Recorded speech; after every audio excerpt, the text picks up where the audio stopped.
Bueno, y vamos a ver un poco lo que son la tercera parte de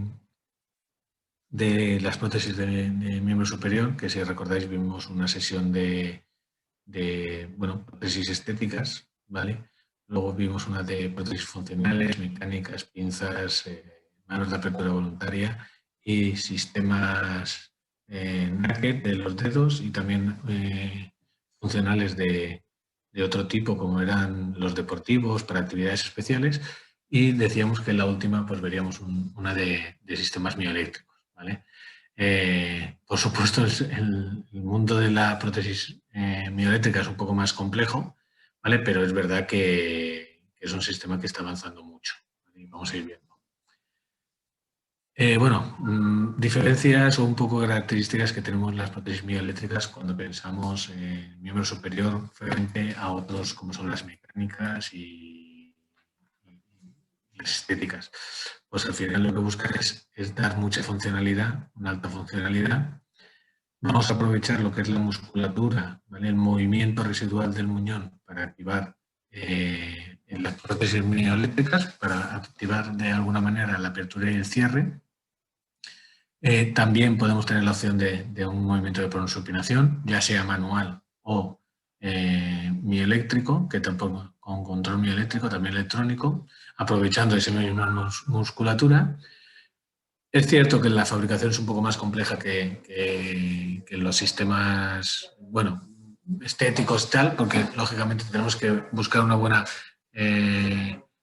buena colocación de los electrodos y una buena suspensión para que no haya movimientos relativos entre el encaje y el muñón, ¿vale?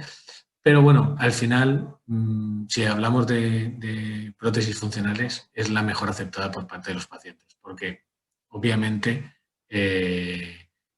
lo que son pinzas, como ya comentamos, pinzas, sistemas que necesitan de un sistema de arnés o de tracción, son menos aceptadas actualmente por los pacientes. Y al final, el paciente lo que busca es algo que sea funcional, que sea cómodo de llevar, que sean movimientos más naturales, que ahora veremos, pues bueno, hay diferentes opciones, eh, pero realmente son movimientos que son más naturales que las prótesis mecánicas. Tienen también un mayor de comodidad en el uso por parte del paciente, son menos agresivas por el hecho de los arneses que comentábamos el otro día, ¿vale? Y ha tenido mucha evolución en los últimos años.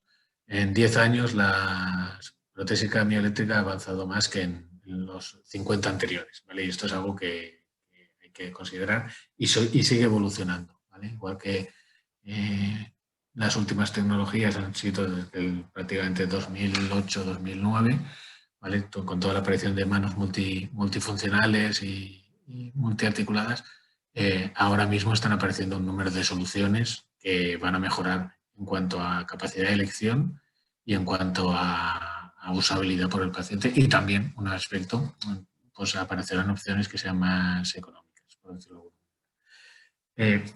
El inconveniente que tienen, lógicamente, esa adaptación cuesta más, ¿vale? Y requiere práctica. O sea, hay que hacer un programa de entrenamiento con el paciente con el fin de poder conseguir unos resultados óptimos. Un aspecto importantísimo es la correcta selección del paciente, ¿vale? Realmente es una parte crítica, ¿vale? Si pensamos que las prótesis mioeléctricas son para todos los pacientes, no es así. Hay pacientes que les va a servir y esa correcta selección por varios factores. Por tema de muñón, ¿vale? Que tengamos una buena señal mioeléctrica, que las localicemos bien, que no se mezclen. Una parte muy importante es la motivación del paciente, ¿vale? Que el paciente tenga ganas, tenga ese entusiasmo para aprender y también muchas veces del entorno. O sea, son muchas veces los familiares los que al final, de alguna manera, eh, animan al paciente a seguir en el aprendizaje, etcétera. Importante también el manejo de las expectativas, ¿vale? Que tenemos que, como casi siempre, hay que decirle, hay que explicarle al paciente cuáles son las expectativas, cuáles van a ser las ventajas, los inconvenientes y al final, como todo, una prótesis mioeléctrica tiene factores en contra, como puede ser el peso, etcétera, Por lo tanto, tenemos que ver cuáles son las necesidades del paciente y ver si la solución mioeléctrica es una buena solución. Y dentro de la solución mioeléctrica tenemos que ver cuál es la mejor opción, ¿vale? Como decía, un análisis del muñón correcto, ¿vale? Vamos a tener más dificultades si el muñón es muy corto, ¿vale? En el manejo, en la suspensión, con lo que un muñón del tercio medio o tercio distal, pues mucho más fácil, ¿vale? Pero bueno, esto es algo que tendremos que ver y ver que la musculatura es adecuada para el control mioeléctrico. Y luego también hay que ver un análisis del paciente en su conjunto, no solo del muñón, sino la capacidad cognitiva, si va a ser capaz de controlar, de hacer un correcto mantenimiento. Al final, la prótesis lleva unas baterías, el paciente tiene que, pues, aunque es algo más cotidiano, pero el paciente tiene que tener ese mantenimiento de la prótesis. También es importante considerar aspectos como es, no sé, si pensáis si es derecha-izquierda, por ejemplo, es algo que es importante a la hora de considerar. Al final, la mano mioeléctrica o la prótesis mioeléctrica no va a dejar de ser una mano de apoyo. Por muy buen control que tenga, si el paciente tiene una mano natural, esa va a ser la principal y la otra va a ser de apoyo. Entonces, tampoco es lo mismo que sea la derecha-izquierda. ¿Vale? Si es la izquierda, va a ser totalmente de apoyo. ¿Vale? Si es la derecha, bueno, puede que sea un poquito más funcional, ¿vale? Pero también esto tendremos que tenerlo en cuenta. También tendremos que tener en cuenta, o por supuesto, si el paciente es bilateral. En estos casos tendremos que valorar si en las dos manos interesa tener una prótesis mioeléctrica o a lo mejor interesa, bueno, en una prótesis mioeléctrica y en la otra una pasiva que le acompañe. Son muchísimos factores que hay que tener en cuenta, pero al final lo que tenemos que buscar es la mejor opción para ese paciente, que sea funcional, ¿vale? Que sea práctica, y eso nos va a llevar a una correcta selección de componentes. Vamos a ver ahora diferentes tipos de manos de diferentes categorías, por decirlo de alguna manera.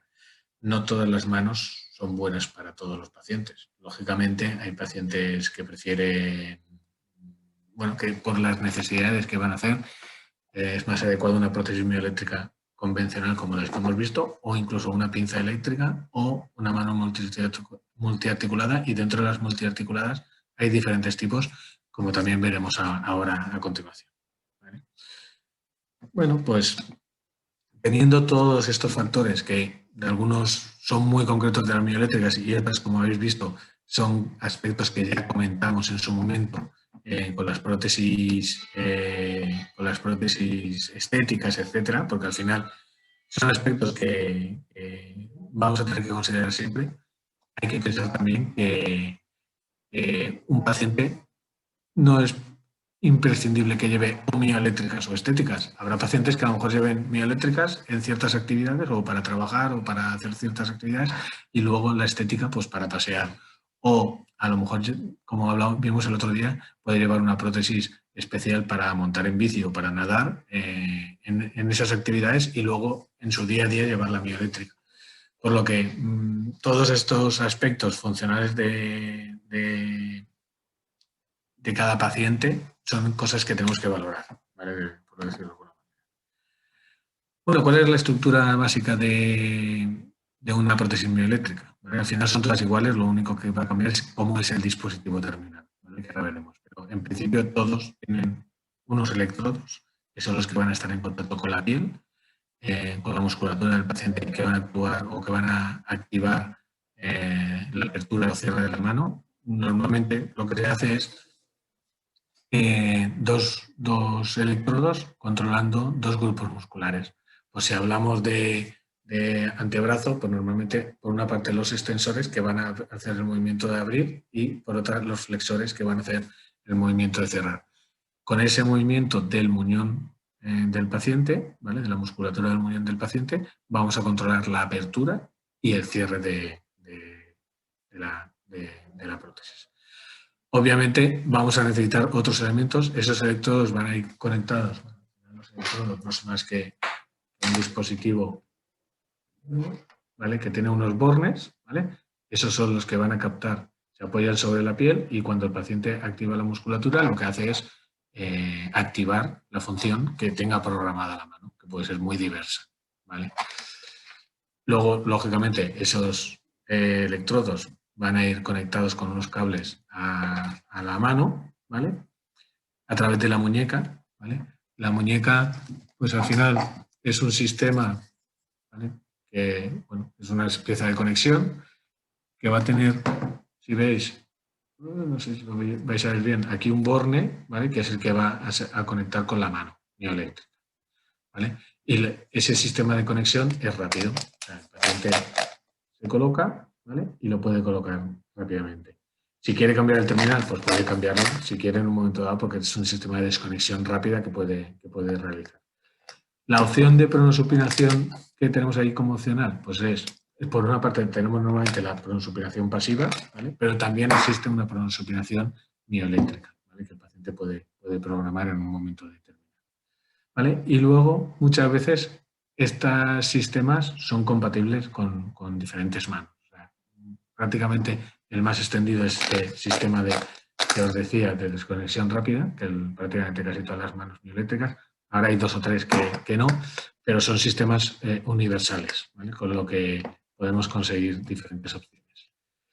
Bueno, entrando ya a lo que son tipos de manos, ¿vale? Por decirlo de alguna manera, las manos mioeléctricas convencionales son este tipo de mano, ¿vale? Al final son un único motor, ¿vale? Como veis aquí un poco en la diapositiva, que va a hacer la apertura y el cierre. O sea, lo que vamos a hacer realmente es, cuando el paciente mueve un músculo, cierra, y cuando mueve el otro, abre, ¿vale?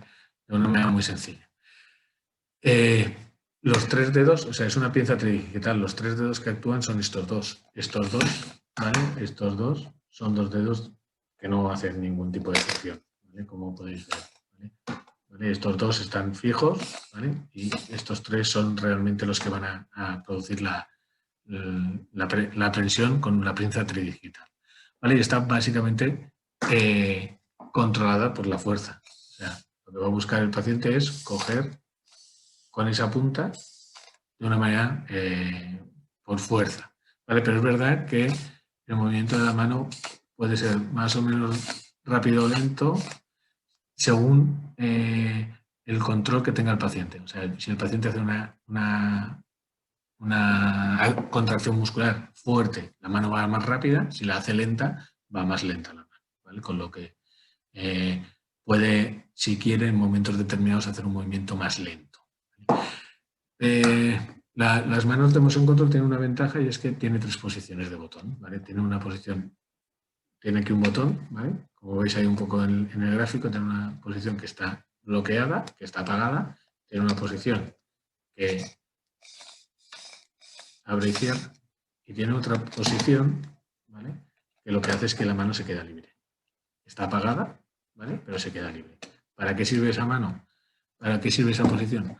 Pues pensar que el paciente se puede quedar sin batería. Y si se queda sin batería, entonces tenemos un problema, porque si el paciente, por ejemplo, está cogiendo algo, ¿vale? Imaginaos que esté un caso real, ¿vale? En un autobús. Está cogido de la barra y se queda sin batería, ¿vale? No se podría soltar de la barra, ¿vale? Con lo que tendría que quedar o quitarse la prótesis, que si está sujetado de la barra no va a ser tan fácil quitarse la prótesis. Entonces, este botón lo que permite es, bueno, se ha quedado sin batería, aprieta, libera, y puede fácilmente liberarlo, y ya se puede ir a cargar su batería tranquilamente. Es un botón antipánico, ¿vale? Que es bastante útil, y que casi todos los pacientes han tenido una experiencia similar con algún tipo de actividad, o bien en el carro de la compra, o con algo que han cogido y que no podían soltar, ¿vale? Imaginaos, por ejemplo, a nivel de conducir, ¿vale? Si se queda sin batería y el paciente está cogiendo el volante, no podría girarlo, ¿vale? Porque no tendría radio suficiente, ¿vale? Entonces, este es un botón importante. También hay pinzas eléctricas, ¿vale? ¿Qué ventaja nos van a proporcionar? Pues como hablamos de las pinzas, nos van a dar una mejor visión, ¿vale? Y esto al final es importante, porque la mano al final siempre limita un poco al paciente al coger los objetos, ¿vale? Y luego a ver mejor. Pero bueno, las características son lo mismo, también se basan en la fuerza de presión, tienen el botón este de seguridad también, ¿vale? Y para algunos pacientes muy determinados, más que trabajan en nivel de granjas, etcétera, hay pacientes que llevan una mano para su día a día, comer, etcétera, etcétera, y luego para tareas laborales es mejor una pinza, ¿vale? Y también otra ventaja que tienen es que son resistentes al agua. Por eso también son útiles en este tipo de trabajos, por decirlo de alguna manera. De manos, como veis, por diferentes opciones. Hay diferentes, por desarticulación, corta, estándar, flexión, que permite la muñeca con una opción de flexión. Hay otra que es multiflex, que permite todos los movimientos. Ahora veremos para qué. Incluso podemos tener la muñeca de pronosupinación integrada en la mano. Lo mismo un poquito a nivel de pinza. Esta es la última versión de pinza que tiene Motion Control, Filaware, de la casa Filaware, ¿vale? Es pues, más resistente al agua, más poderosa, ¿vale? Pero es la ATD, que también tiene pues, diferentes opciones, tanto de multiflex. Pero ya digo que las opciones de pinza aquí en Europa no son tan habituales de uso, en Estados Unidos muchísimo más, ¿vale? Pero al final, ¿cómo funcionan? ¿Vale? Y aquí veis un poquito en este encaje, vais a ver, pues aquí están las baterías, los cables de conexión, ¿vale? Y el paciente va a abrir y cerrar. Fijaros los cables y aquí está el electrodo, ¿vale? De abrir, en el otro lado está de cerrar, pero no se ve porque está tapado por las baterías, pero al final son sistemas de apertura y cierre, ¿vale? De una manera sencilla. En este caso la pinza. Me gusta ver este vídeo porque podéis ver un poco la estructura interna, ¿vale? Porque está como un encaje de chequeo transparente, ¿vale? Pero veis que está el cable conectado, ¿vale? Con el electrodo, ¿vale? Y aquí pues, los cables, lógicamente, que llegan a la muñeca y la batería que también está. ¿Cómo funcionan? Pues al final son prótesis bastante... Uy, espera que hay una pregunta, si no me equivoco. Sí, no te quería... Duración de las baterías, ¿vale? Lo podemos comentar ahora. Sí. La duración es muy variable, depende. Incluso hay baterías de diferentes capacidades. Casi todas las casas tienen a lo mejor una de 1300 miliamperios y luego otra de 2000. O sea, es variable. Pero lo normal es que elijamos la batería que garantice de alguna manera el uso de un día completo, ¿vale? Pensemos como un móvil. Pero hay gente que el móvil no le dura todo el día, ¿vale? Pues habrá también para algún paciente que tenga que cargar a mediodía porque si no sabe que a la hora de cenar llega corto. Pero lo normal es que depende de la configuración, elijamos unas baterías, normalmente son unas 1300 o 2000, que garantice de alguna manera que todo el día le va a usar, ¿vale? ¿Por qué no usamos siempre la de 2000? Porque al final son más grandes, ¿vale? Y si son más grandes, pues también nos va a dificultar la colocación, etc. Entonces, pero en principio, para el 90% de los pacientes duran más de un día, ¿vale? Lo que quiere decir que tienen que cargarlo todas las noches. En algún paciente en concreto sí que tiene alguna limitación, pues gente que está mucho tiempo fuera de casa, etcétera, y normalmente le dura, pero hay algunos que dicen, no, yo a la hora de comer prefiero cargarlo un rato, dice, porque así me garantiza que llega a última hora. Funcionamiento de una mano, pues aquí vais a ver diferentes actividades, ¿vale? Pero al final tienen la fortaleza pues para tareas como es abrir un paquete de galletas, ¿vale? Que eso necesitas tener el pinch de eso, pero al final fijaros que siempre es una mano de apoyo, ¿vale? Siempre coge el objeto y la otra mano, la mano contralateral, la sana, ¿vale? Es la que hace la función principal. Pues aquí cogiendo una cosa, ¿vale? Aquí abriendo un bote, coge y abre con la mano derecha. Fijaros ahora incluso en este vídeo, me gusta por esto. Cuando va a hacer la acción de apretar la pasta de dientes, no. La mano protésica va a coger lo que es el cepillo y con la otra hacemos eso. Lo que os decía un poco de conducir. Conducir también es una pregunta. ¿Se puede? Tiene que pasar un examen, ¿vale? Y depende ya de si es derecha, izquierda, etcétera, etcétera. Piden al paciente que lleve muchas veces un coche automático, especialmente si es la derecha la afectada, etcétera, ¿vale? Pero tiene que pasar un examen y depende un poco de la comunidad autónoma. Tengo casos de que dicen gente que se queja de que no se le han dado y casos similares en otros se le han dado sin mayor problema. ¿Vale? Otras funciones, pero fijaros que al final pues es una mano que sirve totalmente para aumentar la funcionalidad, ¿vale? O apoyar de alguna manera a la mano sana. ¿Vale? Pero bueno, es un movimiento muy sencillo, apertura-cierre, ¿vale? Y también tiene ahí una limitación de la función, por decirlo de alguna manera, pero que solo hacemos abrir y cerrar. Lo que os decía de la mano multiflex, ¿vale? De la muñeca multiflex, ¿vale? Estos movimientos que parecen sencillos, ¿vale? O que esto, si no tenemos una muñeca multiflex, es rígida, ¿vale? Entonces, a la hora de hacer algunos movimientos, como puede ser remar, al abrir la manivela de una puerta, al ir en bicicleta, ¿vale? Al final son movimientos de amortiguación que tenemos con este tipo de muñeca que nos van a aliviar de ciertos movimientos a la hora de que el paciente funcione. ¿Vale? Que sepáis también, pero eso ya es otro tema, ¿vale? Hay opción de trabajar también con podos eléctricos, etcétera, o sea, haciendo una combinación completa. En este caso, bueno, pues en este caso es el podo Utah, ¿vale? Pero es un podo que se activa también en tema de mioeléctrica, con un sistema mioeléctrico, y el paciente puede desbloquear, activar, ¿vale? Ahí lo deja libre para que si deambula pueda andar y que tenga el movimiento natural, pero luego, si el paciente quiere, pues puede activarlo, ¿vale? Y activar la mano, etcétera, ¿vale? De manera que podemos aumentar la funcionalidad. Pero si cuando ya el codo está afectado, la funcionalidad se va a ver bastante y ese sería un tema más. Pero bueno, todas las prótesis ya no son mioeléctricas normales, ¿vale? Están apareciendo manos mioeléctricas multifuncionales, multiarticuladas, que de alguna manera proporcionan una funcionalidad mayor y que están destinados ya a grupos de pacientes determinados. Os voy a presentar una especialmente y luego una introducción a otra, que ya haremos un curso cuando hagamos la presentación más oficial, pero una es la GiroArm. La GiroArm es una prótesis que está muy enfocada a paciente infantil o de iniciación en prótesis multiarticuladas. Pacientes que llevan una mano mioeléctrica, ¿vale? Pero cuando ya son un poco más mayores, empiezan a querer funcionar con una mano multiarticulada, ¿vale? Que ahora veremos cuáles son las ventajas de este tipo de manos, porque vamos a aumentar mucho la funcionalidad. En este caso, esta mano, como es para esto, hay como dos versiones, una con 3 motores y otra 2. Una muy más pequeña de iniciación para el niño pediátrico más pequeño y otra de 4 motores más compleja.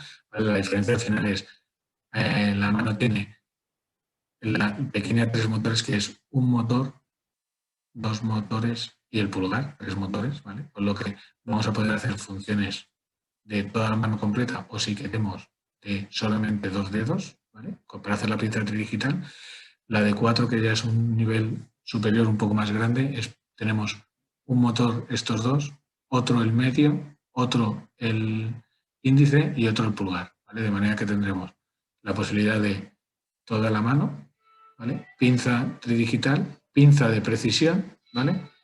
Y ya está, ¿vale? Y bueno, y luego la rotación del pulgar, que también tendremos. De manera que vamos a aumentar pues las diferentes formas de coger objetos. Bueno, tenemos la posibilidad de rotación de muñeca, en este caso es un poco un diferente sistema, ¿vale? ¿Vale? Y luego, fijaros que ahora ya estas manos ya no tienen una estética, ¿vale? Esto si no son manos más robóticas, ¿vale? Buscando más, pues ya no buscan tanto la estética natural, sino una cosa más. Por lo que ya no tienen guantes, sino lo que tienen es pues, una carcasa, que en este caso pues lleva una zona de uretano para que tenga un uretano para que tenga un buen agarre. Bueno, el encaje es un encaje diferente, como veis, ya no es un encaje típico, sino es un encaje flexible, ¿vale? Y normalmente lleva un sistema BOA para el ajuste, para el acople sobre el muñón del paciente, ¿vale? Por lo que es más fácil la colocación. Y vamos a tener diferentes tipos de agarre, ¿vale? Vamos a tener, como os decía, el agarre completo, que es el grupo 1, ¿vale? Que tenemos de puño o de gancho, el 2, la pinza tridigital, y el 3, el de precisión. ¿Por qué? Porque vamos a tener diferentes modos de agarre. ¿Para qué sirve cada uno? Pues el grip 1 que decía, el del puño, los 5 dedos, pues son para coger objetos, ¿vale? Pues sea un vaso, una botella, ¿vale? Con unos límites de peso, o también una bolsa, ¿vale? Que puede coger más pesos, hasta 8 kilos. Pensemos que es un niño que tampoco va a cargar mucho peso. ¿Vale? ¿Para qué sirve? Pues para coger objetos en general, pues un manillar, una mano, una botella, como os decía, un objeto, un tenedor, ¿vale? un sistema de agarre sencillo, ¿vale? sobre esto. El 2 es la pinza tridigital, pues para coger objetos más pequeños, y por eso el peso máximo de coger es esto. Pensar que ya no se basa en la presión, sino más a la hora de cómo cogemos las cosas. Pues para coger objetos más pequeños, ¿vale? Ya sea el lápiz o para ciertos objetos pues más a nivel de mesa, ¿no? Un objeto más o menos pequeño. Ahora veremos cómo se mueve, ¿vale? Y objetos de precisión que tenemos pues, hasta medio kilo, que para un objeto esto es más bien para coger una bolita, un cable, etc. Que, bueno, lo podemos coger en diferentes objetos. Al final, el paciente puede intercambiar con una señal mantenida, ¿vale? Voy a quitar. En este, pues, cómo va manteniendo los diferentes, y si quiere cambiar de modo, aprieta el botoncito de ese iluminado, ¿vale? Y cambia de modo. ¿Vale? Bueno, se ve ahí un poco el ruido de fondo, que no quería. Ahora, lo he quitado. ¿Vale? Pero que puede hacer que el paciente pueda mover en diferentes opciones, como veis. De manera que es mucho más natural a la hora de reproducir movimientos, etc. Y viendo más todavía en otra esto, y esto es una pequeña introducción, ¿vale? Haremos una presentación más importante de una mano nueva, que es la mano Nexus, una mano multiarticulada, ¿vale? Que vais a ver ahora. Y el sistema es igual, 2 electrodos, exactamente igual, con el sistema de desconexión rápida que hemos visto en las manos mioeléctricas, con lo que es compatible, ¿vale? Que ya no busca esa estética que decíamos, ¿vale? Ya esa estética natural, sino una estética más robótica, ¿vale? Con unas zonas de silicona de agarre, ¿vale? Con unas zonas de carcasa, ¿vale? Un aspecto mucho más robótico, mucho más de la guerra de las galaxias, podríamos decir todo, ¿vale? Pero que nos va a proporcionar un nivel de funcionalidad mayor, de agarre mayor, ¿vale? Con lo que va a dar mucho más funcionalidad a este tipo de pacientes. ¿Vale? Y aquí lo dejo como una para que tengáis un poco el gusanillo para cuando presentemos esto, que va a ser en las próximas semanas. ¿Vale? Haremos un lanzamiento y un curso más específico para esto. Pero veis que es la misma muñeca de desconexión rápida. ¿Vale? Lo que lleva la muñeca Flex ya la lleva integrada. ¿Vale? Y tiene diferentes modos de agarre también, pues el modo trípode, el modo puño, el pinch precisión, ¿vale? Bueno, con unas baterías especiales, ¿vale? Pero que al final lo que busca es tener proporcionar una funcionalidad mucho más avanzada que las 2 prótesis que hemos visto anteriormente, y que vamos a darle al paciente mucha más versatilidad. Una cosa importante, que lo he dicho al principio, no todas las manos son para todos los pacientes. Y no es que sea una mano mala o buena, o hay que ver qué necesidades tiene el paciente, y con eso buscar cuál es la mejor opción. ¿Vale? Y es importante, incluso podemos hacer un plan, porque a lo mejor inicialmente se puede empezar con una mano mioeléctrica, y cuando el paciente lleve 2 o 3 años de evolución, cuando tenga que renovar la prótesis, a lo mejor ya tiene el expertise para dar el salto a otra nueva tecnología, por decirlo de alguna manera. Y bueno, tiempo casi perfección. Perfecto. 30, o sea que bien. No sé si ha habido alguna pregunta más. No. El mundo mioeléctrico es diferente, mucho más esto. Yo quería que conocierais las opciones hoy, de que hay diferentes opciones, y ver esto. Por supuesto, si alguien quiere, tiene un paciente, etcétera, le podemos asesorar mucho más personalizadamente, como también dijimos un poco en las cosméticas de alta calidad, ¿no? Etcétera, ¿vale? Damos un curso de introducción, luego tenéis un caso, apoyaros en nosotros, que podemos daros ese soporte técnico para manejar, ¿vale? Sobre todo las dudas iniciales que siempre tenemos cuando tenemos un caso nuevo de este tipo de pacientes, ¿vale? Más avanzados, etc. Y bueno, espero que la trilogía haya servido para ver, oye, ¿qué hay en miembro superior? ¿Vale? ¿Qué podemos ofrecer a los pacientes? Que yo creo que es importante saber lo que hay, incluso aunque no lo vayamos a hacer, de que si tenemos un paciente que tiene miembro superior, y le podemos asesorar directamente. A lo mejor luego él decide ir o no nos apetece a nosotros hacer un producto que es un poco más específico, pero tampoco tenemos que tener miedo. Yo creo que habéis visto que hay opciones que podemos asesoraros y que tampoco es tan compleja la prótesis del miembro superior. Hay cosas, por supuesto, súper complejas, como en todo, como en miembro inferior, pero hay cosas muy funcionales, muy sencillas y que son muy, muy útiles para los pacientes. Muy bien, si no hay ninguna pregunta. Nada, perfecto. Yo creo que nuestro utilidad. objetivo era ese, ¿no? Que se viera todas las opciones y ahora ya, dependiendo del paciente y de lo que queráis entrar, pues os ayudamos en lo que desde aquí podamos, ¿vale? Ese es nuestro objetivo ahora mismo, ofreceros opciones. Así que, bueno, como siempre lo subiremos al canal y por lo menos es un repaso a toda la tipología de protésica de miembro superior y nos vemos en la siguiente. Así que paséis un buen día. Gracias a todos.